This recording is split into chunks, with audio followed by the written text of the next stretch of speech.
जरदारी साहब तो बड़ा सोच समझ कर, बड़े कैलकुलेटेड अंदाज से हमने उनका अंदाज़े गुफ्तगू देखा है, लेकिन बिलावल साहब जब कभी कभार गुफ्तगू कर रहे होते हैं तो जोश खिताबत में शायद कुछ लाइन्स क्रॉस कर जाते हैं। वो आपने एक चेंज देखी होगी कि शुरू की जो स्पीचेस थी और फिर अब जो हैं, तो उसमें अभी काफ़ी वो हुआ है और वक्त के साथ होता है, लेकिन वो बहुत मैच्योर हैं इस लिहाज से। उनकी पॉलिटिकल ग्रूमिंग जरदारी साहब ने पर बिल्कुल जाहिर है, उनकी वालदा भी के साथ भी वो रहे हैं और फिर आसिफ अली जरदारी साहब के साथ रहे हैं। पूरा एक वो सिलसिला है। अभी आज़ाद कश्मीर में चंद दिनों बाद इलेक्शन होने जा रहे हैं। बिलावल साहब ने जब वहाँ कैंपेन का आगाज़ किया शुरू में, तो नवाज़ शरीफ साहब को उन्होंने डायरेक्ट हिट किया कि वही मोदी का यार जो नारे पहले भी अक्सर मौक़ों पर लगाया करते थे। तो अब इस तरह की बात करना आज़ाद कश्मीर के इलेक्शन में, आप पाकिस्तान तहरीक इंसाफ पर उनकी पॉलिसीज़ पर तनकीद करें, नून लीग की पॉलिसीज़ पर करें, लेकिन ये तासुर सही है कि मोदी का यार या उनकी शादियों में वो लोग आया करते थे बगैर वीज़े के, वो बातें बार बार करना। पॉलिटिकली तौर पर इस तरह की बातें जब जलसे होते हैं तो हो जाती हैं और कोई ऐसा उसमें वो नहीं है। ये तो जलसों की बातें और फिर वो कश्मीर में ये इश्यूज़ हैं।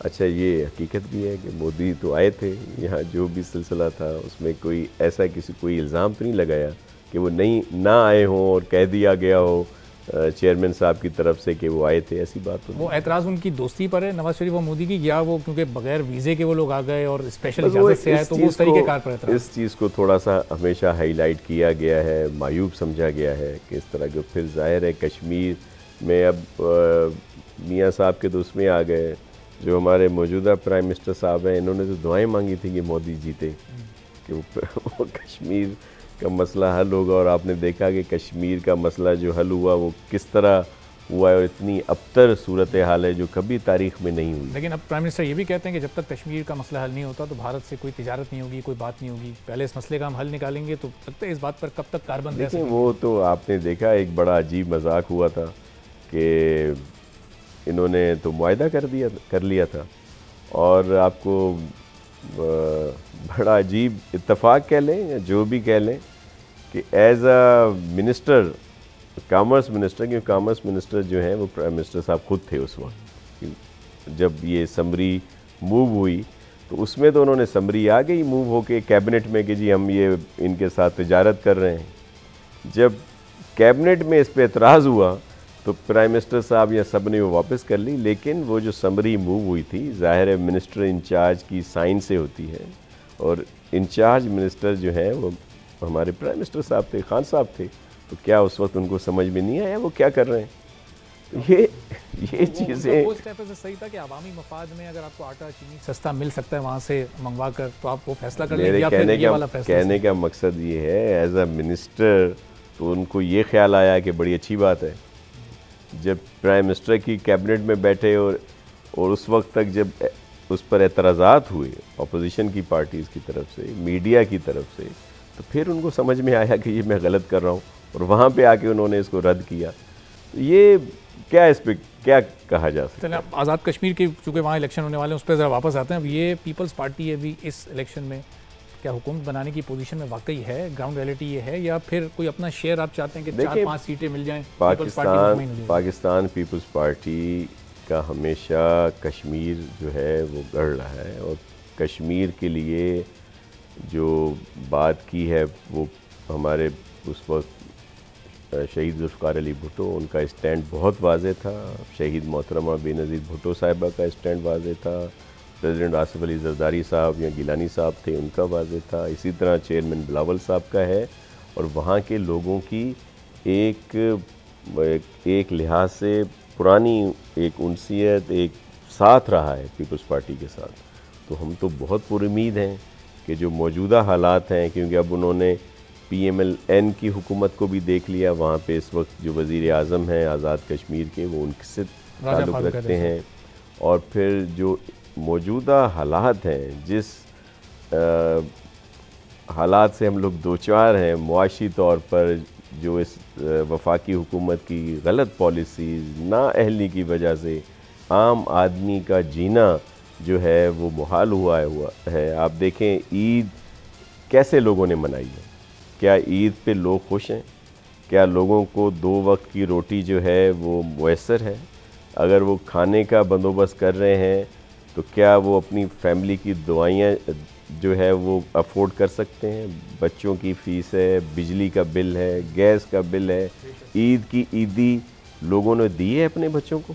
कुर्बानी करना लोगों के लिए बहुत मुश्किल है। कुर्बानी की है सबने, मतलब ये अकेले कुर्बानी करते थे, इज्तिमाई कुर्बानी पर वो देखें, इज्तिमाई कुर्बानी जो है वो भी ठीक है, लेकिन लोग नहीं कर सके। लोग खाने को परेशान है तो कुर्बानी तो बात की बात है। तो ये इस मौजूदा वफाकी हुकूमत की गलत पॉलिसी से हुआ ना। अब ये जितने मर्जिया दावे कर दें कि जी हमने इतनी बेहतरी ले आए हैं, हमारे रिज़र्व इतने बढ़ गए हैं, आम आदमी की ज़िंदगी पे क्या फ़र्क पड़ा है? अगर आम आदमी खुशहाल है, अगर वो बहुत ही अच्छा है और सब लोगों ने इस दफ़ा, सब पाकिस्तानियों ने कुर्बानी की है और वो खुश हैं, सब ने नए कपड़े पहने हैं, अपने बच्चों को ईदियाँ दी हैं, तो ठीक है। फिर तो हम जो लोग हैं इनके मुखालिफ जो हैं वो सिर्फ पॉलिटिकली तौर पर तो अपनी पॉइंट स्कोरिंग कर रहे हैं, अदरवाइज़ ये बहुत ठीक है। तो ये फ़ैसला तो आवाम ने करना है। मैं जो आपकी सवाल पे मैं आ रहा था कि इस वजह से हमें बहुत पुरुमीद है कि पाकिस्तान पीपल्स पार्टी के जो कैंडिडेट हैं वो जीतेंगे। देखें, पूरे पाकिस्तान में जो बाई इलेक्शंस हुए वो इस वफाकी हुकूमत में हर जगह पे हारे हैं। न सिर्फ ये कि जो इनकी सीट्स नहीं थी, बल्कि जो इनकी अपनी सीट्स थी, जो पीटीआई की सीट्स थी, वो भी इन्होंने लूज़ की हैं। केपी में लूज़ की है, जहाँ पे ये इनका दूसरा टेन्योर है प्रोविंशियल गवर्नमेंट का, और फेडरल गवर्नमेंट में भी ये है। कराची में आप देखें इनके साथ क्या हाल हुआ कि जो एमएनए इनकी अपनी सीट थी, वहाँ से ये 6ठे नंबर पे, 5वें नंबर पे आए हैं।